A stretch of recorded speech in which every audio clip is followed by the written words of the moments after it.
Le DaFresh Morning, c'est 104.5 tonnes de bonne humeur.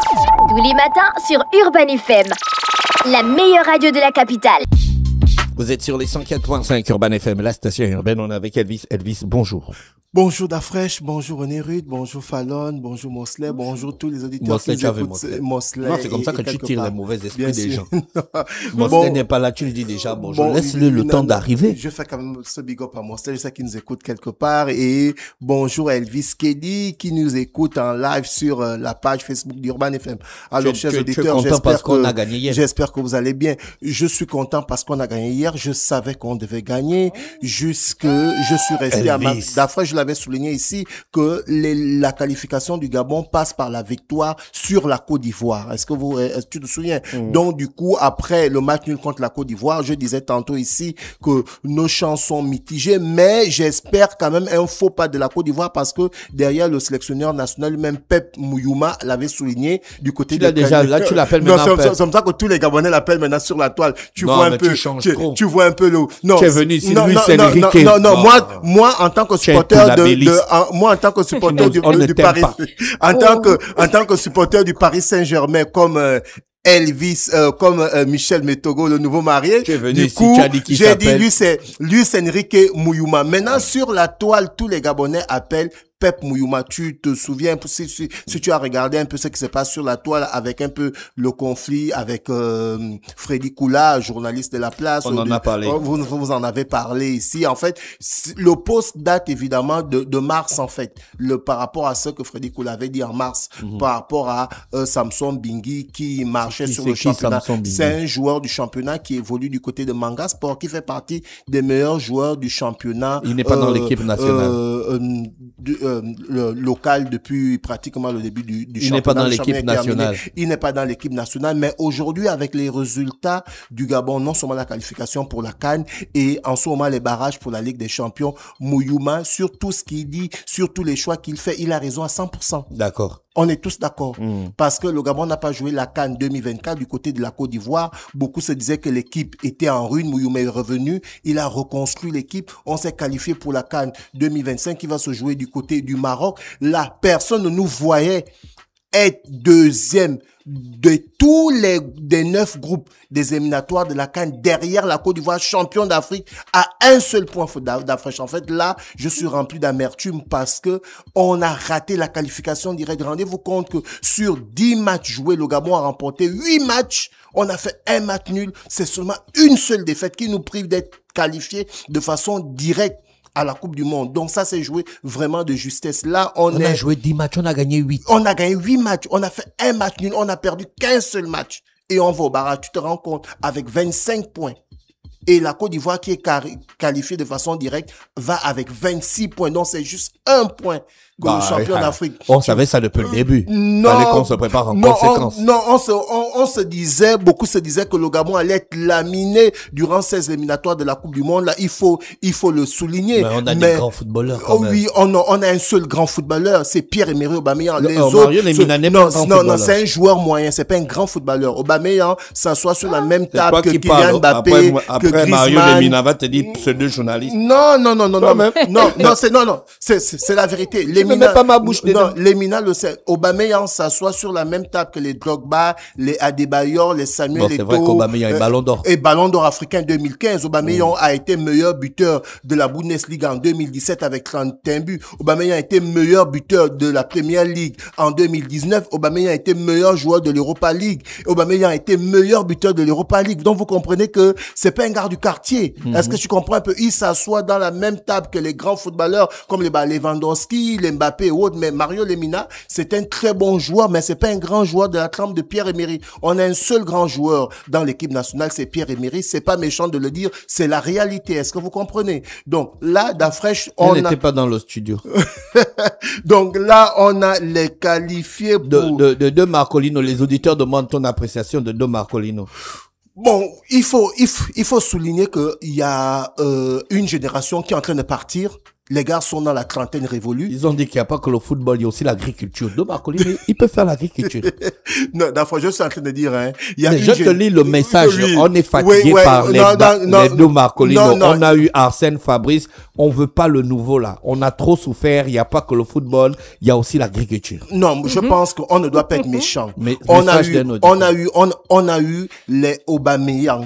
On a d'abord eu le père qui était un très bon joueur. Ensuite, il a gagné la coupe de l'UDR. Il a gagné la coupe de l'UDR. Ensuite, on a eu le premier Aubameyang qu'on appelait Catalina, qui a remporté la Ligue des Champions avec le Milan, c'est en 2003. Tu vois, mais qui n'a pas fait bon feu avec l'équipe nationale. Ensuite, on a eu Willy Aubameyang où lui, c'était carrément l'espoir, mais après, derrière, il n'a jamais aligné les performances. Et là, on est venu avoir la lumière avec Pierre-Emerick Aubameyang. Tu vois un peu. Donc là, on a eu quoi? On a eu deux générations, le père et les enfants.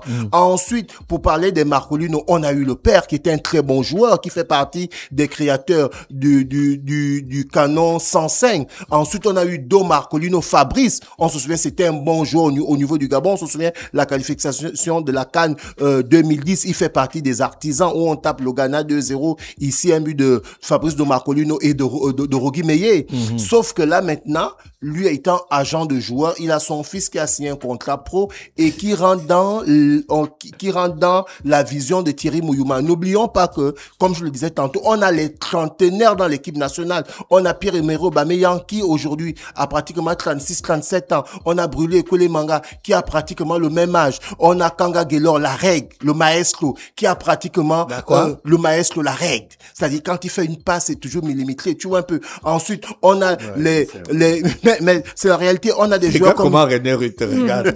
On a des joueurs comme on a des joueurs comme Yohan Obiang qui sont dans la trentaine. On a Mario Lemina qui sont dans la trentaine. Donc tu comprends qu'il va falloir qu'on puisse rajeunir l'équipe. Et c'est ce que Thierry Mouyouma est en train de faire. N'oublions pas qu'il n'y a pas de championnat. Le championnat n'a pas démarré. Donc du coup, qu'est-ce que le Pep Mouyouma fait? Comme tous les Gabonais l'appellent à travers Pep Guardiola. Tu es un Koulibaly. Non, tu es un Koulibaly.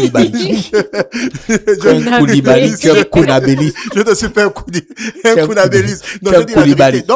Donc, par rapport au travail que Mouyouma est en train de faire, il faut le souligner, il y a des jeunes joueurs qu'il est en train d'appeler. Donc, parmi ces jeunes joueurs-là, on a Alando Marcolino. C'est vrai qu'il a raté un but, les goals étaient vides. Mais, Dafresh, c'est dans cet élan-là qu'on a découvert le petit 14 qui a marqué le magnifique but, avec cette reprise acrobatique, n'est-ce pas? Qui le connaissait? Personne. Donc, on doit laisser Mouyouma travailler et faire ses choix. Parce qu'il y a des joueurs qui peuvent passer à côté d'un match, ça veut pas dire qu'ils sont morts. Si Alando Marcolino, c'est ça que je disais en début d'émission. C'est parce qu'il a raté un but qu'on va dire. Si Alando Marcolino avait marqué le but, on devait dire que Pep Mouyouma, lui, c'est vraiment la machine. Mais Alando Marcolino a raté, il a fait rentrer le petit 14, le jeune Meyo, il est venu, il a marqué un magnifique but et tout le monde est content, tu vois. Donc derrière, on ne doit pas prendre les décisions avec les organes, enlève les organes, il y a un auditeur qui a dit Sambisa, il devient quoi? Non, pardon, on est là pour parler de l'actualité. Oh, donc c'est pas un footballeur gabonais. Non, c'est l'actualité. Mais si les auditeurs s'interrogent. Les joueurs sont appelés par le sélectionneur national. Et aujourd'hui, on a Mouyouma qui fait un excellent bon travail. Elvis, on ne respire pas en fait. On a un travail à faire. Bien sûr. Donc, mais il fait son travail. Donc du coup, d'Afresh, pour parler des qualifiés, zone Europe, voilà. Actuellement, on a un seul qualifié. C'est l'Angleterre qui est entraîné par l'ancien coach de Chelsea, celui qui a donné Chelsea la dernière Ligue des Champions 2021, l'Allemand Thomas Tuchel, qui est l'entraîneur des Three Lions, comment on les appelle en Angleterre, dans l'Angleterre qui est la première équipe européenne à être qualifiée. Le reste des équipes ne sont pas encore qualifiées. Ensuite, en Afrique... La France n'est pas qualifiée. Ils ont joué contre l'Islande, non? Oui, ils attendent le match contre l'Islande. Non, ils ont fini le match.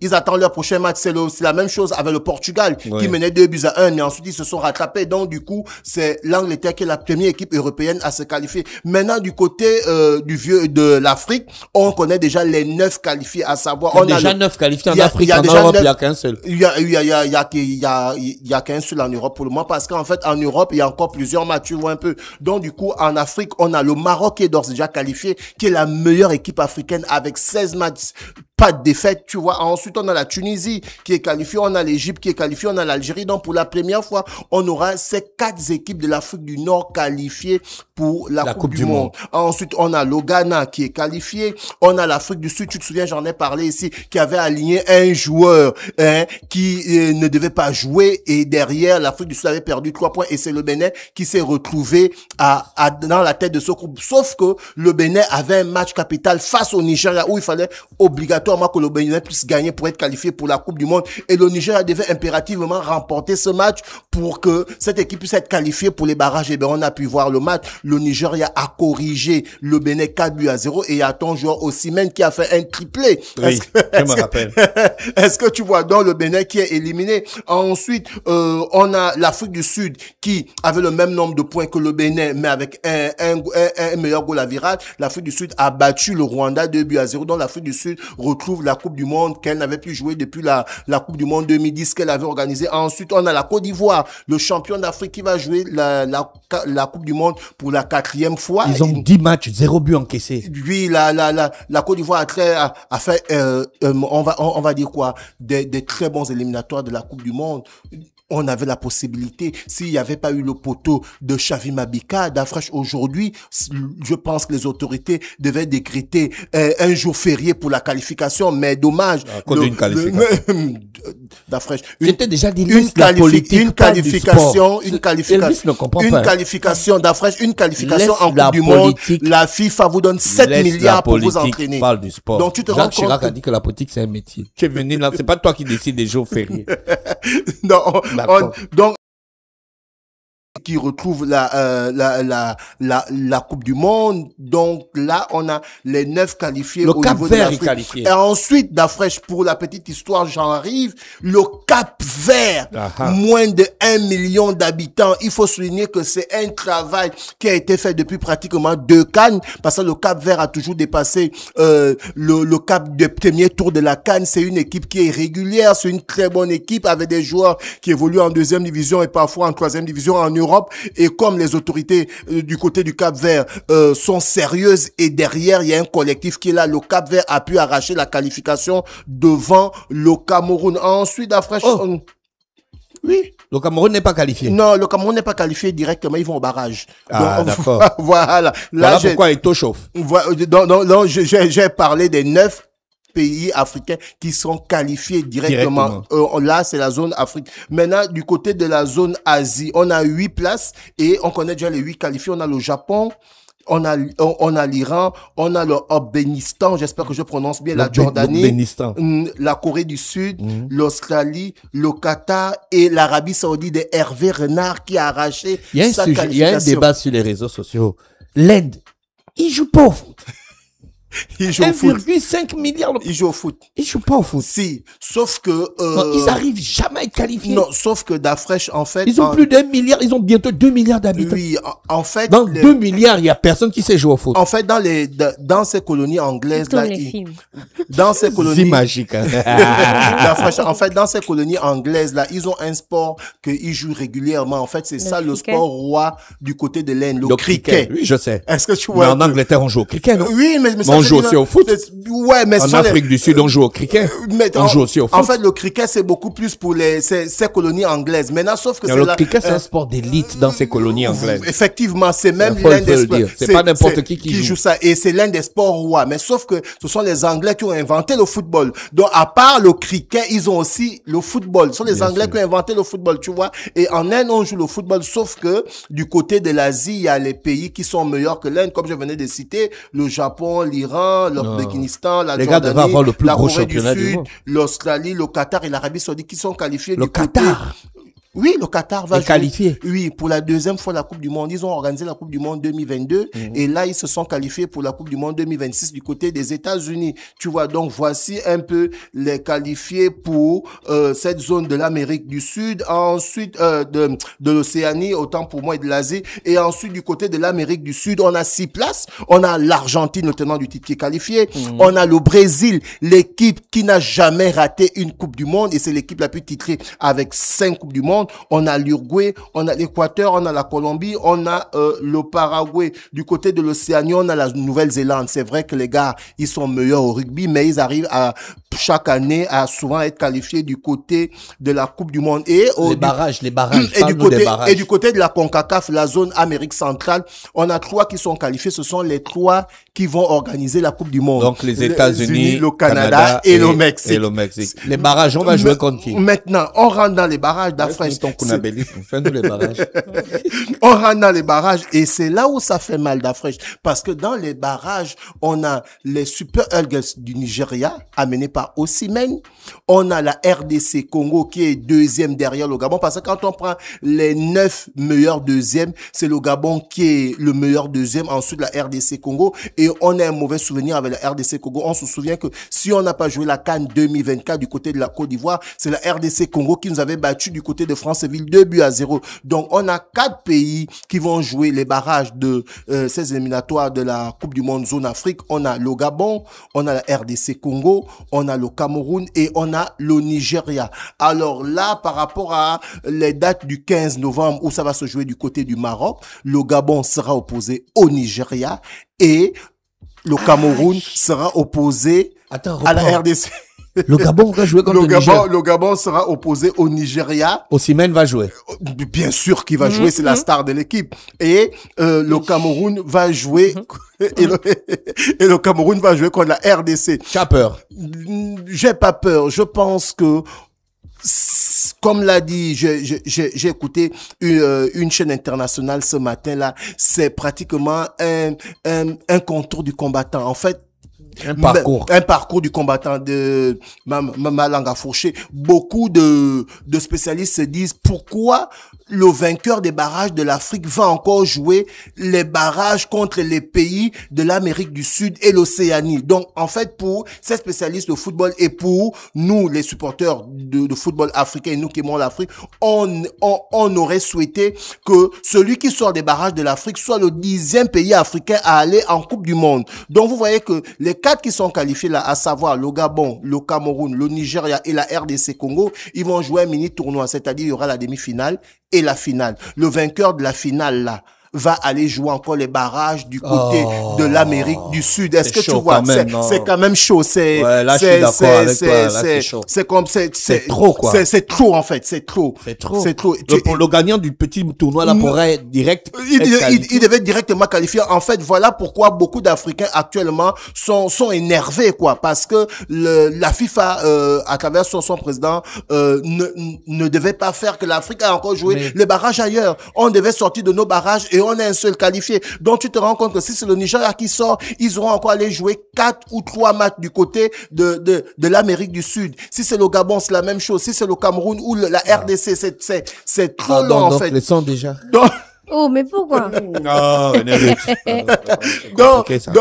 Donc, du coup. Laissons-les avec leur Coupe du Monde. Donc, du coup, le Gabon a terminé meilleur deuxième. Le Gabon a terminé meilleur deuxième. La RDC, deuxième, meilleur deuxième. Le Cameroun et le Nigeria. Donc, pour les barrages, le 15 novembre prochain. Je comprends pourquoi il faut toujours tout taper du coup. Voilà pourquoi je suis toujours d'accord avec ta théorie. Toujours. Mieux vaut être admis que de faire un combat admissible. Est-ce que tu comprends? Voilà pourquoi je suis d'accord avec toi qu'il est toujours mieux de gagner tous ces matchs. Comme ça, quand les autres restent dans les calculs, toi, tu n'es pas dans les calculs. Tu dors. Est-ce que tu comprends? Effectivement. Parce que si on avait tapé la Côte d'Ivoire à Franceville, on ne devait pas entrer là, c'est chaud pour nous. On va encore jouer un petit tournoi au Maroc. Si on gagne le petit tournoi là, on va se retrouver du côté de l'Océanie. Non. C'est long. On va arriver à la Coupe du Monde, on sera fatigué. Tu vois, et beaucoup de nos joueurs ont des engagements dans des clubs à l'étranger. Tout à fait. Et tu as des joueurs comme Pierre-Emerick Aubameyang du côté de Marseille et Mario Lemina du côté de Galatasaray qui jouent non seulement la Ligue des Champions, ils veulent remporter le championnat de ces pays. Ils ont les coupes aussi qu'ils doivent jouer. Donc tu vois que c'est long. Et là on a la Coupe d'Afrique qui va commencer fin décembre là. Donc à part le mini tournoi qu'on va jouer en novembre là. On va jouer la CAN. Et on doit encore jouer les barrages en Océanie. Et si on passe dans ce mini tournoi, on doit encore aller jouer les barrages du côté du mois de mars. Tu vois, c'est compliqué. Donc, voilà un peu ce que je voulais dire aux auditeurs ce matin. Il y a un auditeur qui dit, d'après la dernière communication de la CAF, le vainqueur du mini-tournoi ira directement en Coupe du Monde. Il ne passera plus par un autre match avec une équipe sud-américaine. On va vérifier cette information, monsieur, et on vous laisse la paternité de vous dire. Sur ce, Elvis, je te remercie d'avoir accepté notre invitation ce matin sur les 104.5 Urban FM, la station urbaine. Le Da Fresh Morning, c'est 104.5 tonnes de bonne humeur. Tous les matins sur Urban FM, la meilleure radio de la capitale.